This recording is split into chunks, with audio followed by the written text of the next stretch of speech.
சுவையான டீ போடுவதற்கு முதலில் அடுப்பை பத்த வைக்க வேண்டும். டிஷ்.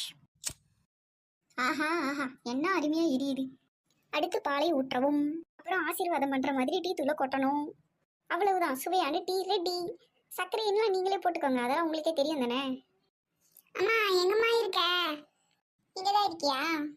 என்னப்பா, எழுந்துட்டியா? என்னம்மா சில்லியா கேக்குறேன்? எழுந்ததால தானே வந்து நிக்கிறேன். அடே, ஸ்கூல் கூட இல்ல, சீக்கிரமா எழுந்து வந்திருக்கியே, அதனால தானடா கேட்டேன். டெய்லி எழுந்து பழகிடுச்சுமா. Good for you my son. தங்கச்சி எங்கடா? அவ என்ன பண்றா?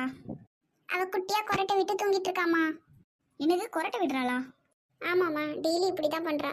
இவளாலேயே என் தூக்கம் டிஸ்டர்ப் ஆயிட்டே இருக்கு. பேசாம நீங்க அவளை உங்க ரூம்லயே தூங்க வச்சுக்கோங்க. சரிங்க சார், சரிங்க சார். சரி மாமி, நான் போறேன். நீ எனக்கு டீயும் பிஸ்கெட்டும் எடுத்துட்டு வா. நான் போய் ப்ரஷ் பண்ணிட்டு ஹாலில் உட்காந்துருக்கேன், சரியா? ஓகே. என்னதான் பசங்களுக்கு லீவ் விட்டாலும் அம்மாங்களுக்கு என்னைக்குமே